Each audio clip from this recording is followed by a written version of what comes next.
What's up, y'all? This is Desmond, and I am starting a new Let's Play on the game that I did a previous version to, which was Romance of the Three Kingdoms 3 for Super Nintendo. So right now I'm doing Romance of the Three Kingdoms for Wall of Fire. And this is the PlayStation version, and in the PlayStation version you'll see clips like these. And I wonder what movie this is from, because I'm guessing that they wouldn't have organized this big a fleet of cast and crew in these ships just for this game. So if anybody knows, just let me know. We're gonna let this play through to set the mood, I guess.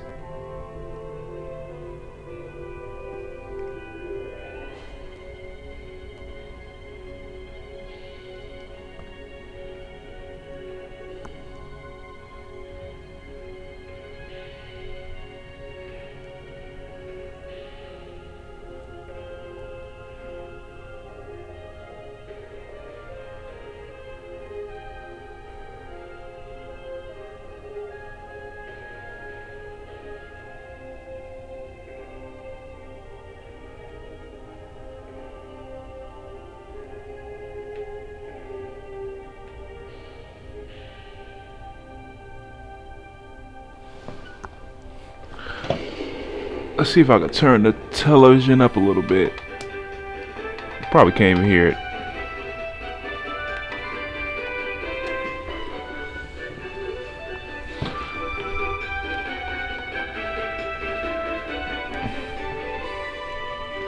To the heavens.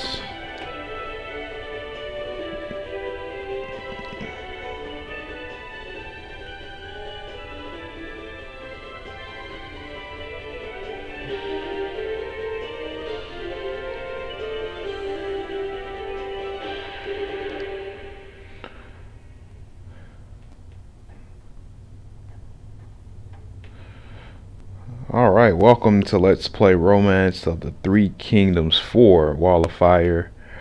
This is for PlayStation 1. Yeah, and this came out in 95. I think the Super Nintendo version came out in 94. I'm not sure. So it's 2015, so I guess it's a 20-year anniversary.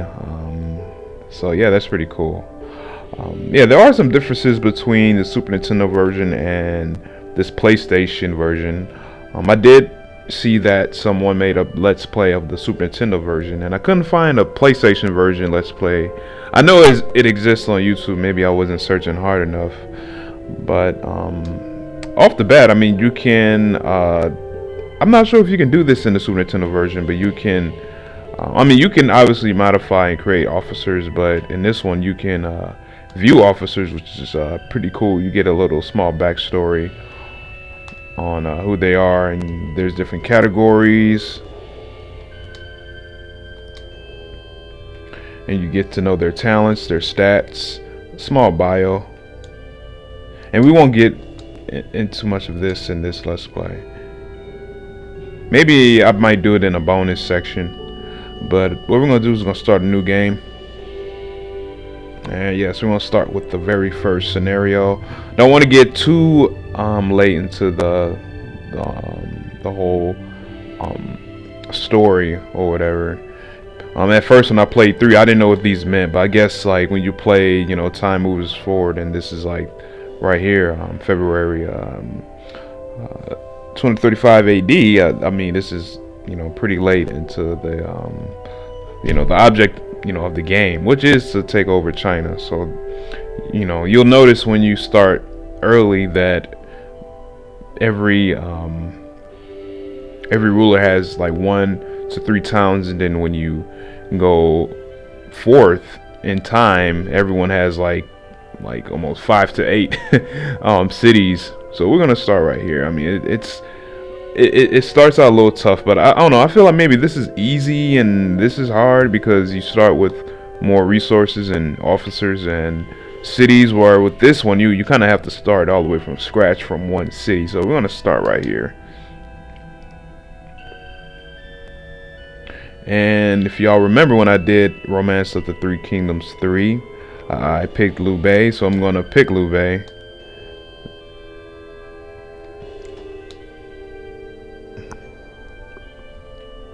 And historical and fictional. Historical goes from actual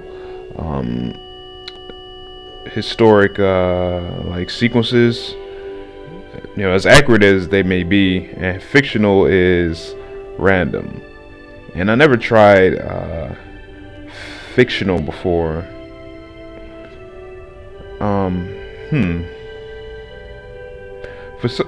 Because historical, you'll be able to get officers, you know, in a sequence of events. Whereas fictional, it's pretty random. And to be honest, let's just do historical. I'll probably do fictional off screen. We'll do officers appear in the game. I believe officers I created, but I didn't create any. So I'm picking not appear. Pick normal, advanced. I don't know how tough advanced is. I might again try that off screen. So let's do that. And yep, everything is fine. We're ready to start.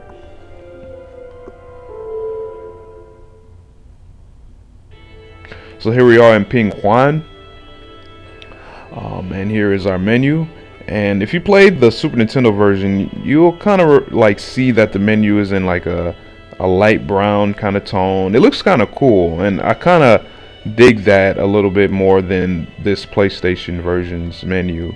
And also another thing is when you press, I would say Y on the Super Nintendo pad, when you select either one of these menus, it brings up a little help message. In this game, it doesn't do that. You press square and you have this icon, and you can move around and look at the different cities and regions, which is pretty helpful.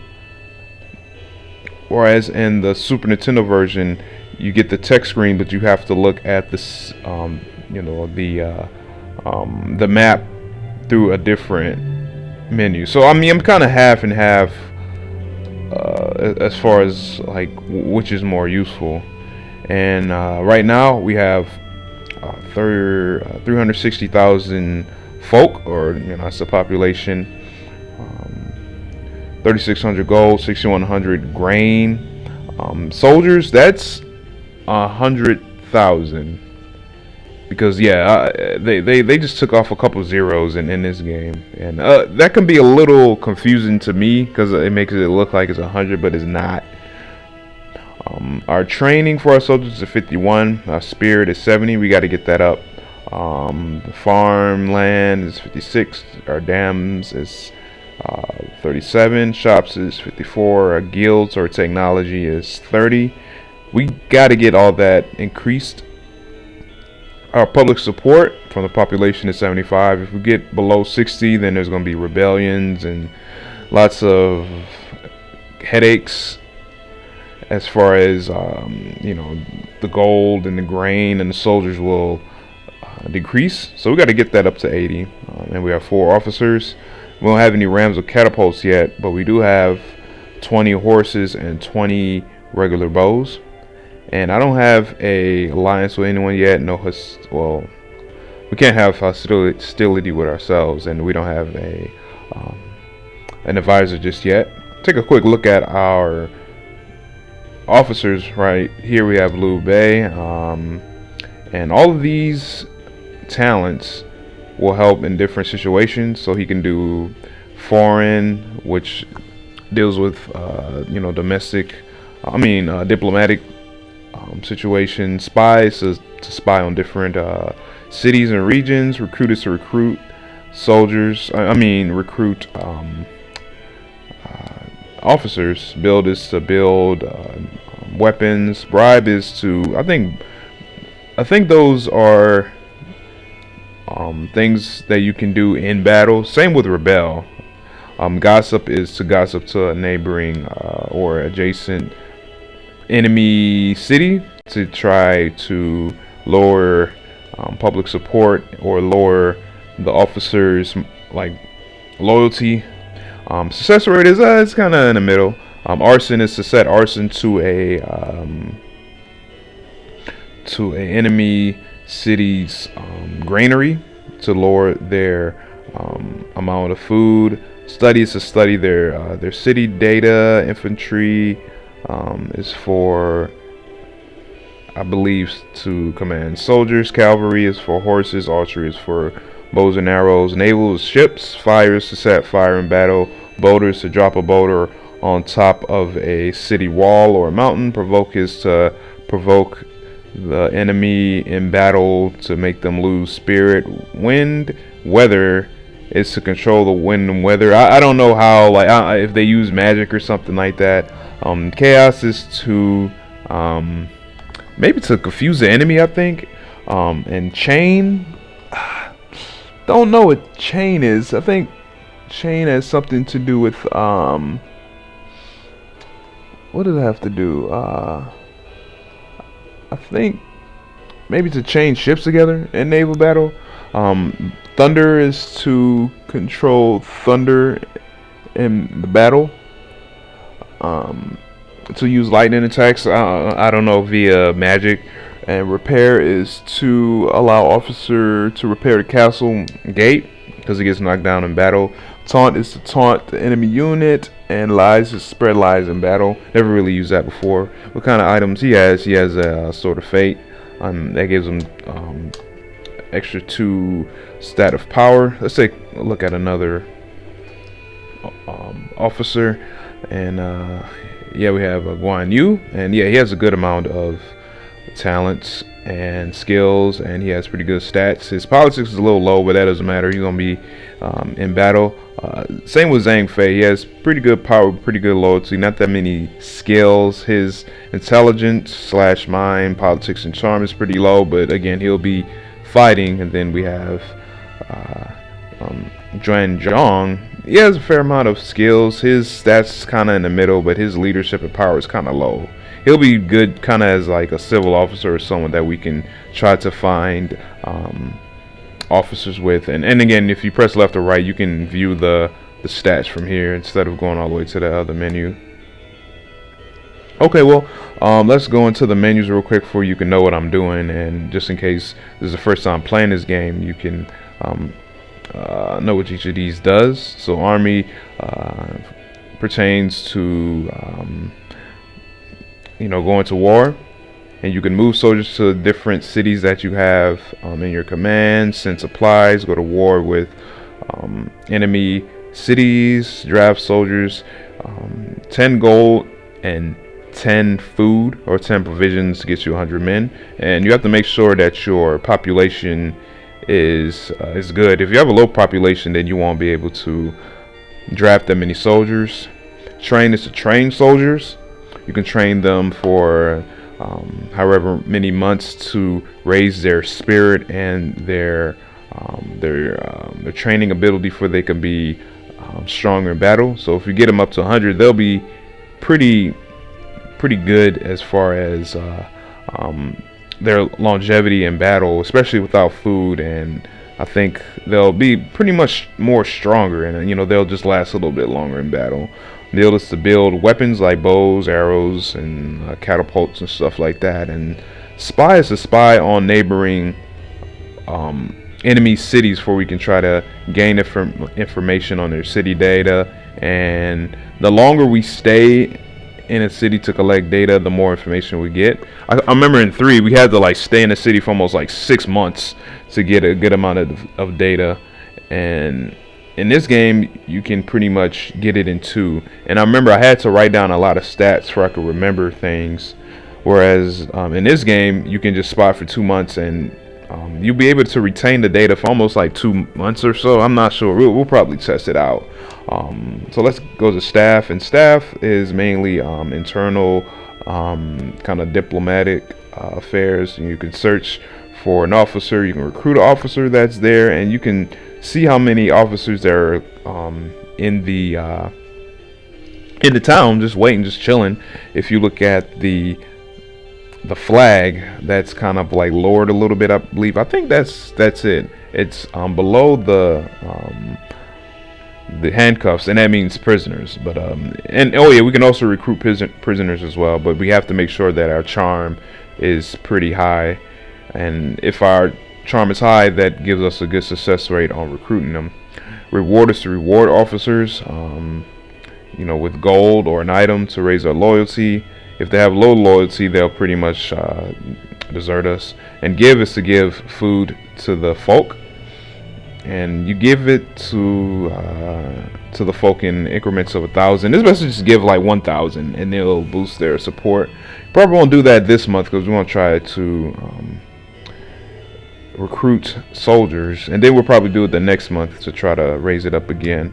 Go to city. City involves different aspects of the city to increase our food and economy and technology and whatnot. So this is for farmland. We assign 2 officers. Make sure that they have pretty good politics, and we assign them out of gold. Like, this is their budget for them to use, and they will use that budget to increase the stats. And the dams is good for in case there's any like floods or typhoons or anything like that, to protect the city. If you get hit, then you'll see a lower stat in population, and I think maybe our provisions, our food might decrease. Shops, I believe, is to increase our economy. That way we can get a better return tax time in January. Guilds is good for technology, for we can build better weapons, and we'll assign people a little later. And once we have more cities, we'll be able to command each of these cities, and they'll let us know if any of our vassal cities run out of budget for any of their specific I would say if they need more money for the farmland development or any other kinds of city development. Marketplace, where we buy and sell food and buy weapons and horses. Plot is to devise certain plots against our enemies so we can hide in a city. Then a officer will be recruited, then they can betray them in battle. I never really tried this out just yet. I didn't really trust the success rate, but we'll try it in this let's play. And we got to make sure that their loyalty is over like 99. That way they won't be fully recruited. Bribe is to, I believe, I never tried this out too much, but I believe it has something to do with maybe to bribe an officer to betray his ruler in battle. Rebel is to persuade an enemy governor to rebel against his ruler. And remember that our officers have to have the skill to do this. Same with gossip. Gossip is to spread gossip to the enemy city, either to the officers or the folk or the population. And our officers must have that skill to gossip. And sometimes it's pretty good to use this before you're about to head to a city to battle them. That way their stats will be weakened a little bit, just temporarily. Similar with arson, you send someone that has the skills to arson to set fires to their granary or their provisions to lower their food, or you can set fire to their weapons, which will decrease the amount of like horses and catapults and bows that they have. And study, I never use study that much. In the Super Nintendo version, it's called Snoop, but they say it's to increase our farm dams economy or tech or the guild's level at the expense of another city. So one of our officers may have to have the skills to study, so we may have to try that out. I don't know the success rate of it because I never tried it extensively, but we'll see what's up with it. Foreigns is to deal with diplomatic affairs. Allies to ally with a ruler.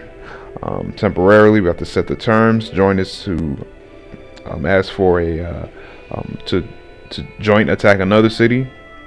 A gift is to give a gift to a rival ruler or a foreign tribe. I guess to lure hostility. And threaten is to threaten a ruler into surrendering. Don't really know the success rate of that. Similar to, well, revoke is to revoke an alliance that we have with a ruler. Swap is to swap prisoners for other prisoners or cash with I think an adjacent enemy city. And invade is to ask a foreign tribe to invade a city. And we may do that before we get into a war, maybe like a month or two before we war with a enemy city to kind of weaken their defenses a little bit. Ruler, delegate is to basically kind of let the computer run the city. And I remember when we were playing Romance of the Three Kingdoms 3, when I delegated a city, the computer actually did a better job at maintaining the city than I did. So we may try that once we get more cities. It'll probably be later in the game. Assign is to basically upgrade a general, either from what they are to an advisor or civil officer, so a marshal, governor, chief advisor or chief civil advisor, and it raises their loyalty.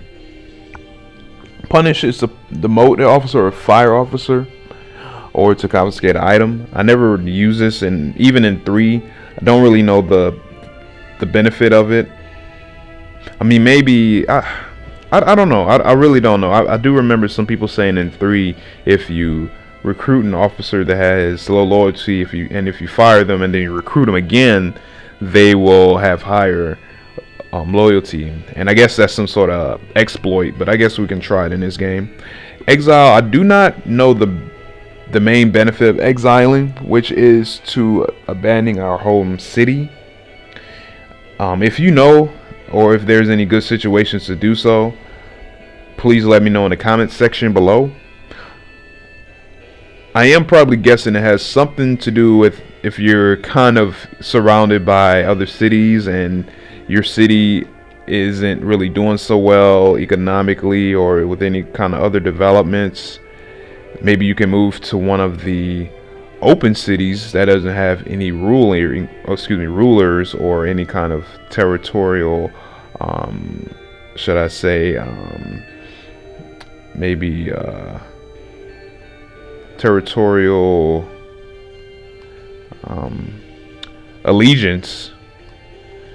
Then maybe you could post up there. But I don't know the benefit of exile at all. And yeah, we're not going to do that. Home is to just like refresh back to the home city, and vassal is to control another city that we have. We could do that by just pressing the triangle button, which is pretty easy. And I remember in 3, for some reason, well, not for some reason, but I think to control a vassal city, you needed to elect like a governor or like a civil officer. You couldn't just elect a military officer. I mean, you couldn't control it if it was just someone that had a lower rank. It was automatically delegated. But in this game, it doesn't matter, which is good. All right, let's go out and go to info. And info basically just shows our officers' information, our vassal cities information, our informations on other cities. If we spy, we'll get more information, but right now you don't see anything right now. The only information we get is just hostility. And events shows the different status effects on different nations, and those will pretty much affect us. It isn't a very huge deal, but they can affect things kind of momentarily. Like locusts can affect the food and some of the the population. Plague can decrease the population. Flood can decrease the population, and I believe the food Same with typhoons. Rich harvest is good for in July, once we if we do a good job with the farmland, and if the popular support is high, we'll get more food in July. And that's the direct opposite for the poor harvest. And reports just shows reports on what's going on with the various city developments, and we don't have any right now, but you'll see them later. And it's pretty cool, a pretty cool addition to this game compared to Romance of the Three Kingdoms 3. And advice is to get advice from an advisor, which we don't have assigned just yet, or the highest ranking intelligence officer at least. So Guan Yu has intelligence that's pretty high, but he isn't a advisor, and that's the second most intelligent officer that we have. And then visit means once we have someone that visits the city, we can get some advice on kind of what's going on, or what's I believe can tell us a certain thing about a different city or ruler. And we don't have anyone traveling at this time. So for right now, for this part of the game, probably do battles later. This is kind of all that there is at the current moment, and we'll get into a battle much later in the game. But for right now, we're kind of in the early stages of development for our city. And again, we just have this one city right here. Right next to us is Wang Shao's Nanpi city, and below us we have Hanfu's Yi, and below that we have Kwa Mao's Puyang, and to the southwest we have Kongrong's Beihai. To the northeast we have Gongsun's Zan's Bingping, and we have these unclaimed cities like Daijian and Jinyang, and below us we have Dongzhou, who is pretty much the I would say leading the pack, as you will, as far as amount of cities goes and resources. And we have Cao Cao right down here. He only has one city, and he's actually going to start gaining strength pretty soon, so we're going to try our best to keep up with them, or at least advance past them. And then we have Tao Zhuang and Zhang Pi and Zhu Yu. So we're going to go back to our main city right here.